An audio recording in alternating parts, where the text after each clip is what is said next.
మన ఊరు వచ్చరికి మంచి వర్షం కూడా పడింది. దాంట్లో ఇప్పటి వరకు కూడా సుమారుగా 2-3 నెలల పాటు వర్షం.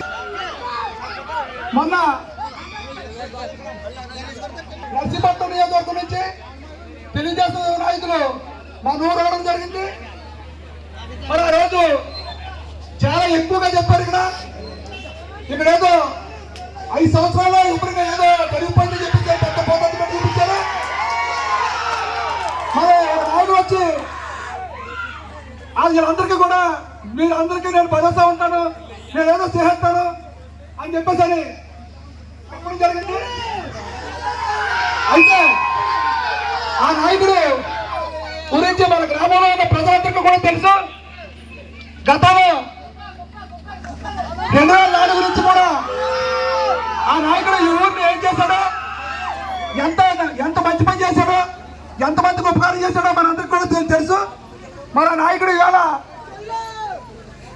2004 నుంచి 2014 వరకు కూడా కాంగ్రెస్ పార్టీ అధికారంలో ఉంటే మన అధికారంలో ఆయన విచ్చలవిడిగా కూడా దౌర్జన్యాలు, దారుణాలు, గూండాయిజాలు చేసి ఇక్కడ ప్రజలందరినీ భయప్రాంతం చేశాడు. మరి 2004 నుంచి 2005 సుమారుగా 10 సంవత్సరాలు మన గ్రామంలో ఉన్న ప్రజలందరూ కూడా చాలా భయప్రాంతులయ్యి ఇక్కడ ఉన్న వాళ్ళందరూ కూడా ఎప్పుడు ఏ టైంలో ఏం జరుగుతుందో భయపడుతూ కాలం గడిపారు.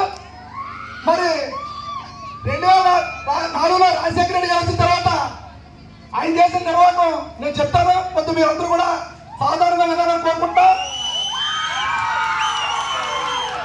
మరి 2004 గవర్నమెంట్ వచ్చిన తర్వాత రాజశేఖర రెడ్డి గారు ఇల్లు ఇవ్వడం జరిగింది.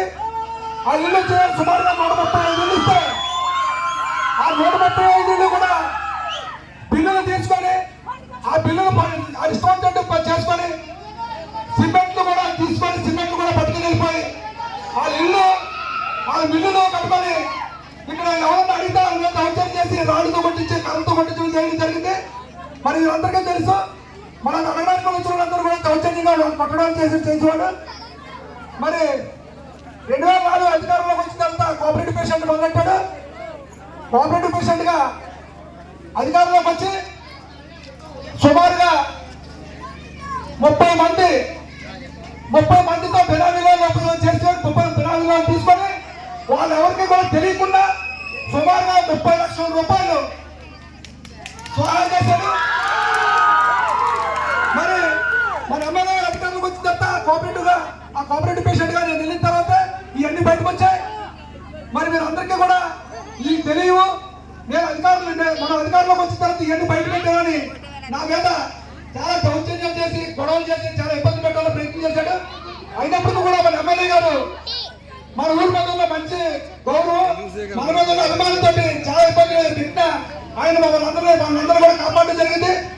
మన దానికి మన గ్రామం తరఫున మన తరఫున కూడా ఆయనకి ధన్యవాదాలు తెలియజేసుకుంటా. అంతేకాకుండా ఆయన మరి 2014లో నేషనల్ పార్టీ టికెట్ ఇచ్చింది, ఎమ్మెల్యే టికెట్ ఇస్తే ఈ వెనకాల ఉన్న క్యాడర్లందరినీ వదిలేసి సుమారుగా 10 లక్షలకి సీటు అందేసుకొని వీళ్ళందరినీ తీసుకోవాలని వదిలేసి 2014 వదిలేసి వెళ్ళిపోయాడు. 10 లక్షల రూపాయలకి అమ్ముడైపోయి ఇక్కడ ఊళ్ళో ఉన్న గ్రామంలో ఉన్న ప్రజలందరికీ అమ్మేసి ప్రజలందరూ ఎవరైనా కనపడుతున్నారో బయట తెలియదు. కానీ అతను వచ్చి నేను ఇచ్చేస్తాను మీ సంగతి చెప్పాలంటాడు. మీరు అందరూ కూడా ఆయన గుణపాఠం చెప్పాలి. అంతేకాకుండా గతంలో ఆయనకు వ్యతిరేకంగా కొంతమంది వ్యతిరేక పార్టీలో ఉన్నారని తెలిసి వాళ్ళ పురోగతిని కొట్టడం, క్వాలిటీని కొట్టడం కూడా చేయడం జరిగింది. ఆయన 3 దశాబ్దాల నుంచి కూడా ఆ సుమారుగా 30 సంవత్సరాల నుంచి ఇక్కడ ఉన్న ప్రజలందరినీ కూడా తాగుబోతుగా తయారు చేసి ఎవరినైనా దౌర్జన్యాన్ని కొట్టేమంటూ పాకలు తగ్గట్టించడం, క్వాలిటీని కొట్టించడం కూడా చేయడం జరిగింది. అందరూ కూడా బాధితులే. ఆయన ఈ ఊళ్ళో ఉన్న వ్యక్తి మీద కూడా 2-3 కేసులు కూడా 4-5 కేసులు కూడా పెట్టించి కేసులకి కూడా తిప్పించి కోర్టులను తిప్పించి జైల్లో కూడా తిప్పించింది దాఖలాలు కూడా ఉన్నాయి. మరి మన 2019లో మన అధికారులు వచ్చిన తర్వాత ఆయన మన ఎమ్మెల్యే గారు మనందరికీ కూడా ఒక మంచి తోడుగా ఉండి మనల్ని ఎటువంటి ఇబ్బందులు వచ్చినా మనల్ని కాపాడి ఇక్కడ ఉన్న ప్రజలందరికీ కూడా ఒక మంచి వాతావరణాన్ని ఏర్పాటు చేయడం జరిగింది. వాళ్ళలాగా గోండాయిజాలు దౌర్జన్యాలు చేసే ఎమ్మెల్యే కాదు. మరి వాళ్ళైతే గతంలో 23 నుంచి కూడా దౌర్జన్యాలు గోండాయిజాలు చేసే రాజకీయాలు చేశారు. అందులో ఈయన మన ప్రతిపక్ష నాయకుడు, మన ఊళ్ళో నాయకుడు కూడా ఆ కావాల్సిందిలోనే. దయచేసి మీరు అందరూ గమనించాలి. తర్వాత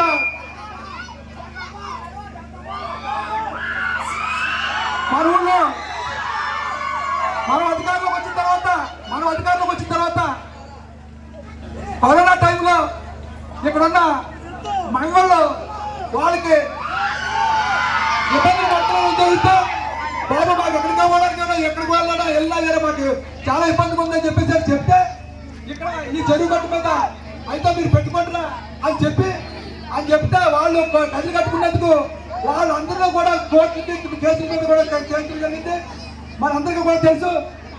అంతేకాదు తర్వాత మన గ్రామంలో ఎమ్మెల్యే గారిని చిన్న వినుపు, మరి ఆయనకి మాకు BC community hall, SC community hall, ఒక గ్రామ పంచాయతీ ఇచ్చారు. ఒక గ్రామ పంచాయతీ భవనం ఏర్పాటు చేయాలి. అంతేకాకుండా మహిళా మండల భవనం కూడా ఏర్పాటు చేయాలని కోరుకుంటున్నాం. అలాగే మన ఎస్సీ కాలనీకి కమ్యూనిటీలు ఇచ్చారు. ఆ కమ్యూనిటీలు కూడా టెండర్ కూడా అయిపోయింది. ఎలక్షన్ కూడా ఆగింది. ఎలక్షన్ అయిన తర్వాత దాన్ని మొదలెట్టారు కూడా ముందుకు వచ్చారు. అలాగే మన గ్రామంలో ఇంతమంది మహిళలు గ్రామ ప్రజలు కూడా వచ్చి ఈ కార్యక్రమంలో పాల్పంచుకున్నందుకు మన ఎమ్మెల్యే గారు ఎంతో సంతోషాలు వ్యక్తం చేశారు. అలాగే మా గ్రామానికి 20 సంవత్సరాల క్రితం గుడి కడతానని చెప్పేసి గొయ్యి తవ్వించారు. ఆ ప్రతిపక్ష నాయకుడు సాయిబాబా గుడి కడతామని మరి ఆ గొయ్యి తీసి అలా వదిలేస్తే అందులో పశువులు మనుషులు పడిపోయి కాళ్ళు ఇబ్బందులు కూడా ఉన్నాయి. మరి ఆ టైంలో సార్ మరి వచ్చిన తర్వాత ఏదైనా గుడి కట్టాలని ఉద్దేశంతో ఎమ్మెల్యే గారు కోరగా ఆ గుడికి వినాయకుడి గుడికి 10 లక్షల రూపాయలు శాంక్షన్ చేసి టీటీడీ నిధుల నుంచి 10 లక్షల రూపాయలు శాంక్షన్ చేసి గ్రామ ప్రజలందరి సహకారంతో ఎమ్మెల్యే గారి సహకారంతో గుడి కట్టడం జరిగింది. మరి గత 30 సంవత్సరాలు రాజకీయం చేసి ఏం చేశాడో ఆ ప్రతిపక్ష నాయకుడు చెప్పాలా? ఎవరికైనా ఉద్యోగాలు కానీ ఎవరికైనా మంచి కానీ చేస్తుంటే ఆ నాయకుడు చెప్పాలా? ఈవేళ రోడ్డు మీదకి వచ్చి ఇంకో నాయకుడు అంటున్నాడు, ఆ నాయకుడితో పల్లెలు నేను నాయకుడు అంటాడు, ఆ నాయకుడు ఈ నాయకుడు వేరు అంటాడు. తెలుగుదేశం పార్టీలో ఉండి ఈ నాయకుడు ఒక పని చెప్తున్నాడు, ఆ నాయకుడు ఒక పని చెప్తున్నాడు. అది చెప్పి ఇక్కడ ఉన్న ప్రజలందరూ కూడా మోసం చేయాలని కోరుతున్నారు. దయచేసి మీరు అందరూ కూడా గమనించి మరి అలాగే